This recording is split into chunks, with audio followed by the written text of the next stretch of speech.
Hey guys, welcome back to RC Legends, and once again, thank you for stopping by. So today's a good day. Do you know why today's a good day? Because it's a build day, and I'm really looking forward to this one. So this is a Kyosho Turbo Scorpion, and it's obviously the re-re, so it's part of the Kyosho Legend series. Why it's particularly special is I don't know anything about this car. Never had one in real life, so obviously I've never built one. So I'm intrigued to see how it goes together. Then we'll obviously got the body side to do because it looks absolutely gorgeous. And then the bonus of getting it out running at some point. So today's video is about building the actual car, and I think as we go we'll fit electrics. I don't normally do that, but I'm starting to get tired of building cars and then having to go back to them to fit electrics to run them. So anyway, we'll see how it goes. But yeah, I am really intrigued to see how this goes together, and as you can see on the box, it's a great looking two-wheel drive off-road buggy. So yeah, let's get it on the bench and crack this bad boy open. Look at this thing. Yeah, this car floats my boat. It's funny, isn't it, when you've never actually seen a car and held a car in real life. I know you kind of know what it's going to look like, but you just get that special feeling about it. Anyway, I do. And then you add to that this packaging. Oh my goodness, that just looks so good. So we've got a bit of the gearbox already built for us. The tyres are on the wheels. Have they? Yeah, they are. I was questioning that because the foams are there. It's a little bit odd why you wouldn't put foams in. Obviously we've got polycarbonate body shell, and then on this side all that metal work, which is just off the chart. Looks like the differential gear's already built. I think when I did the sort of unboxing video of this, people were saying you need to get into that and check it, make sure it's greased properly or whatever. But yeah, we'll have a look. So yeah, because of so much blister packaging, I'll just have to get the knife out and cut it all up, and then we'll start the build. Right, I'm just taking the blister package now, and just a couple of interesting things. So yeah, the tyres need to come back off to fit foams because extremely soft. Love those rear wheels. That's kind of deep dish effect. I was really surprised at the size of the front wheels and tyres. They're huge. They look great though, I must admit. Maybe put a bit of detailing on the bolts as well, maybe, as we go. Obviously the anodized red shocks. Now, as I say, differential made already. It does feel really good. It does feel really nice. So I think I'll probably run it as it is, if to be honest, because it does feel super smooth. And then the other thing I was looking at, as I said, the part of the gearbox is built. Now it came with the cover on, so when I whipped it off, I realised this section was already built for you, which is crazy. Surprised that's built. Obviously we've got a slipper clutch there, but it's all done. So the fact that that's built and the diff's built, damn, that's going to save a ton of time. Right, let's open all the bags up. Right, I think we're in a position to start building. Tons of metal everywhere. Obviously trusted thread lock. Parts bag A is opened, and the manual is there. So what we got first. So it's a rail side, well, the metal rails of a chassis in the front end. Yeah, this is going to be a cool build, my friend. Right, let's get into it. Right, that's section 1 finished. All metal. Kind of cool.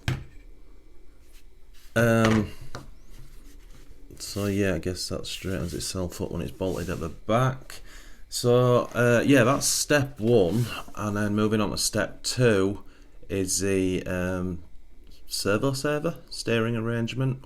Well, actually 2 is just the arrangement, and then step 3 is the actual servo saver itself, and then stage 4 is kind of putting it all together. Very cool. Right, that's stage 4 complete, which is the steering. So make all this assembly up first, spring loaded in the middle, and then bolt it down onto this alloy front section. Making sure obviously not to over tighten that nut, so there's what you want is no play and for it to turn freely. And then the actual servo saver bit is that, if you can see that, spring loaded. So that's cool. Right, that's stage 5 finished. What a thing, what an absolute thing. So back end is quite straightforward. 4 bolts through, adding these top and bottom plates, countersunk, through the rail chassis and then bolts down to that piece. Obviously now the chassis's got strength. Front one, you've got to fit this front bar, and it's not quite as straightforward as it seems. There's a little bit of messing around. So again, 4 bolts that goes through the chassis, and then these things here clamp down on it.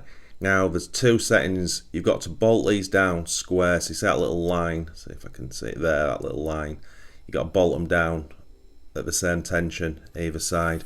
And also, to get this bar straight, there's a little marking on the bar here, little gauge there, and a line at this side to get them in the right position. That's quite a fiddly process actually. Just there's a lot of double checking, or there was for me, making sure I got the right angles. So as I say, that's step 5. Now step 6, we're going on to the gearbox. Right, just before I get in the gearbox, I did just take the 4 bolts out and have a look at it. It was a little dry, to be honest. There was grease in there, but I don't know whether sometimes I put maybe too much grease on, but I like to make sure everything's covered. So I've just added some grease in there. Got to be honest, doesn't feel any better than it did. But anyway, at least I've got that little peace of mind now that I've checked it. Right, that's stage 8 complete, which was the diff in, a couple of bearings, rear shock mounts on now. That feels pretty smooth. Smoothish anyway, I guess, for the kind of design it is. So yeah, looking at stage 8, we're going to fit the motor. Right, just show you this. So I've gone for a 21 turn brush motor. I've used this before on a few cars and it runs great. It's reasonably quick. Don't know if it'll be quick on this car because it's got, I don't know how it's geared, to be honest. So we've got a massive 31 tooth pinion. That comes with the kit. But yeah, you can see how that works. Very cool indeed. So I've just got to put the cover back on it. Just move. So that's stage 10 finished, and then looks like there's a cage unit to go around the back of it. But yeah, very cool indeed. I'm enjoying this build. Right, that's the rear cage on. Very Tamiya Sand Scorcher-esque. It's plastic. Now, next step is moving on to stage 10, which is actually to bolt this down to the chassis now. So I'll dig the hardware out. Right, that looks kind of cool. So that's the gearbox fully bolted down now. There's 3 bolts down the middle, and then the plastic cage goes on either side with a lock nut. But damn, what a thing! It's just another epic Kyosho build. I mean, this is actually only my second Kyosho that I built new. I've had tons of them, but I never got to build any. And then obviously we built the Javelin, and now this. And yeah, this one's actually better than I expected it to be. I knew there was a lot of metal on it, but I didn't kind of realise how it went together. And it's bloody cool, I'll tell you that. Right, that's the rear arms. God, how gorgeous are these? Absolutely gorgeous machinery. So that's the drive cups in and the adapter with one of those. First time I've seen it is when I built the Javelin. It's a screw that's got a threaded head, so you push it through, which locates onto the drive shaft, and then screw it down. But yeah, incredible, really cool. Right, now that's stage 11 finished, so now stage 12 is putting the rear suspension posts on. Right, that's the rear arms on. Kind of cool, goes on these little brackets that are angled down to give you correct arm angle. I can't lift it too far up because the further up you go, the dog bone will drop out, but it's got plenty of movement. Yeah, that's kind of cool. As I said, I didn't know how this car went together, and that's the first opportunity for us to kind of feel the drive. So I'll say diff feels kind of normal. I'll just hold that one and turn the motor, hopefully. Yeah, it's quite stiff, so that's quite a ratio in it. But as I say, yeah, that's all working as it should. and the dog bell's just dropped out. What a plank. But anyway, yeah, you get the gist. So now we're on to section 14. So I've got to make all 4 shocks up now. Right, that's us up to section 20. So that's basically the back end complete. I just had to put the shocks on the rear because they are slightly different in springs. So yeah, that's the shocks, the front shocks. Feel great. So yeah, back end done. How cool does that look? Absolutely loving this build. I've put that this roll bar thing on as well. That was basically the last stage. But yeah, it's a really cool build. Just look at the thing. It just, yeah, I love it. I knew it was going to be a good build, obviously, but yeah, just the way it goes together, it's bloody cool. Gotta be honest. Right, so we're on to 20, which is the front arms. Right, that's us up to stage 23. Obviously, now I made the front shocks, but that's the front arms and knuckle arrangement all put together. There's this little bit I've made 2 of, don't know what that bit does yet, and then the 4 turnbuckles. So yeah, moving on to stage 24 where we put all this onto the front end. Right, and that's the front end together. And that was a little bit of a mission because I had no idea about the design of it, and as you can see there's quite a lot going on with it. That's your steering. I had to adjust the turnbuckles again.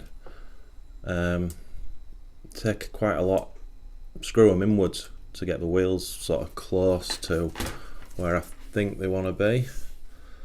Still probably out slightly, but anyway, I can do that when the wheels are on. But yeah, that's how it works. It's very different, extremely different.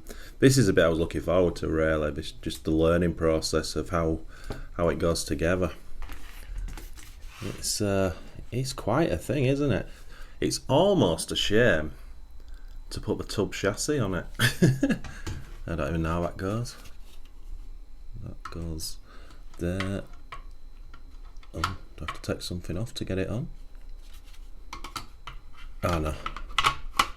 Right, so I think it goes something like that. Wow, very cool indeed. That comes off. So yeah, let's just have a quick look at the instructions, see where we're up to. So that was 25. Last bit was to put that little bumper on. So 26 is basically getting the bathtub ready. Oh, that's interesting. Then we fit the steering servo in, and then we mount it to the chassis, and then get the other electrics in. Oh, okay. We're getting to the sharp end of this build now. Right. So bathtub chassis, steering comes through this hollow steering arm.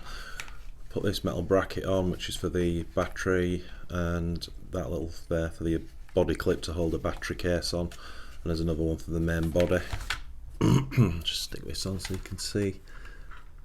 That just feeds into there if I keep it straight, and push it down, and then a little body pin for you secure your battery in. That's how that works.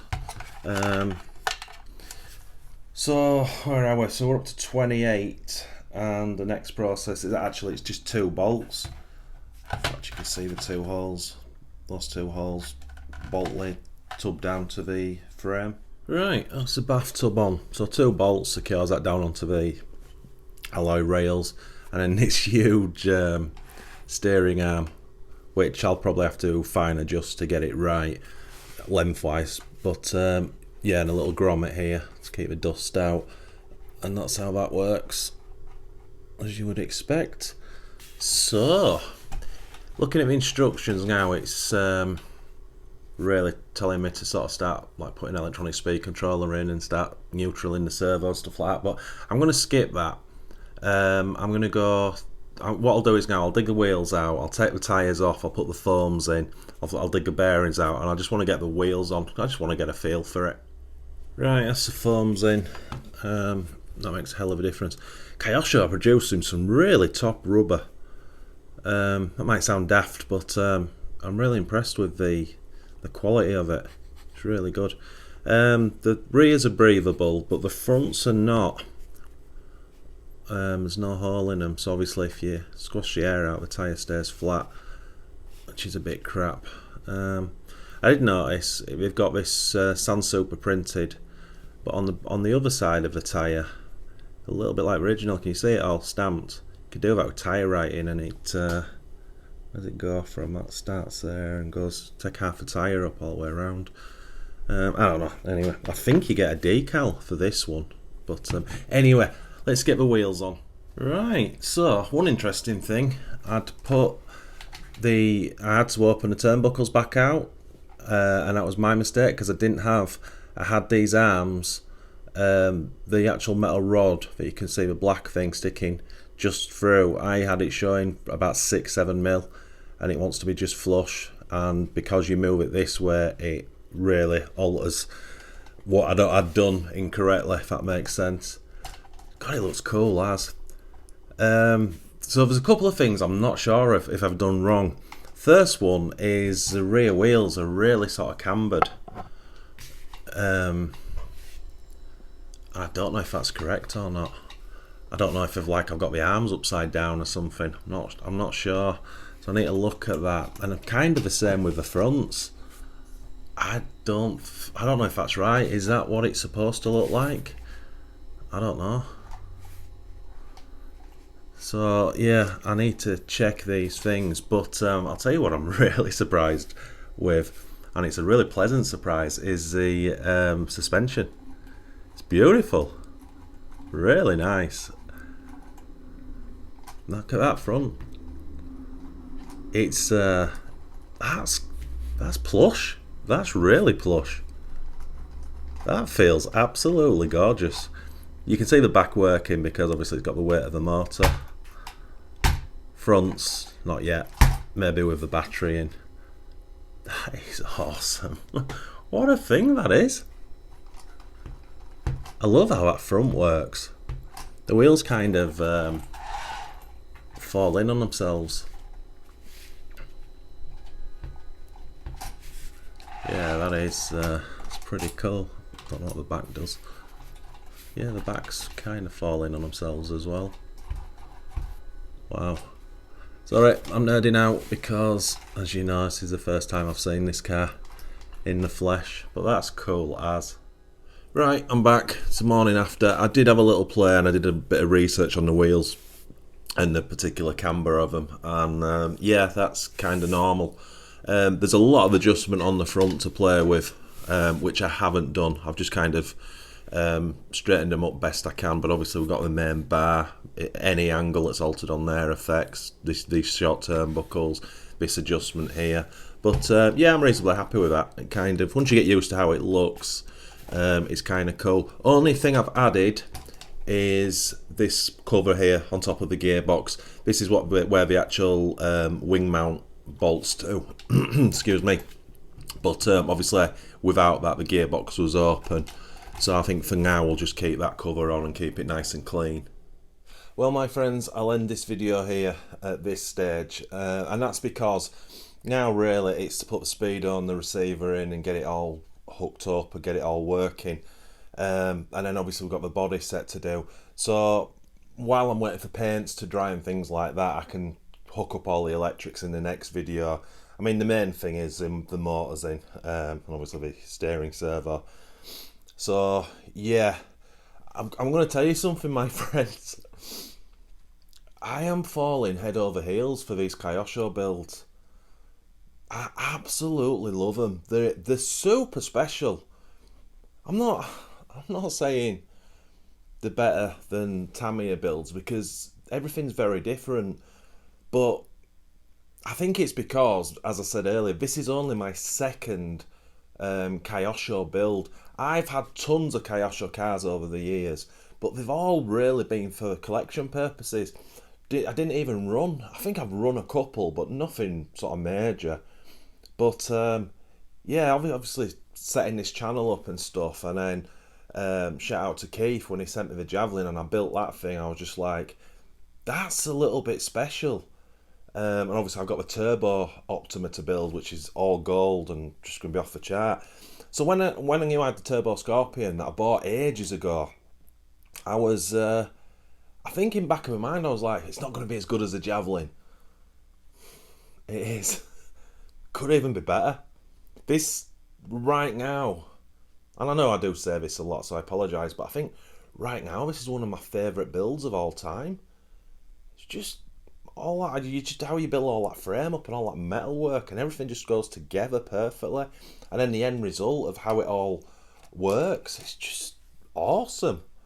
And it's intrigued me now because although we've got the body shell to do and I don't know how much work's involved with that, and there's a lot of decals, so I'm pretty sure it's just one coat, or not one coat, but one sort of paint colour, which is white, and then the blue is decals.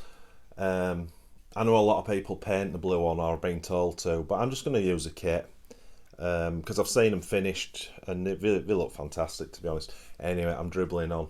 But yeah, just another absolute class Kyosho build. Love it, absolutely love it. And what I would say is, this car was never on my radar. And the day I went to buy this, I was actually going to buy the Ultima because that's the car I have to have because I've got a little bit of a link to that from my past. And while I was looking at the Ultima and trying to find the cheapest ones on eBay, I just came across this and it was the same price. And that's why I ended up with this, and I'm so glad I did. Anyway, I'll shut up now. So, my friends, as always, thanks so much for watching. It's honestly massively appreciated. If you could maybe give this video a thumbs up, leave a comment, subscribe if you haven't already, and if you do that, turn all the notifications on for our weekly videos. That'd be awesome. And as always, my friends, for Kyosho Turbo Scorpion, lovely.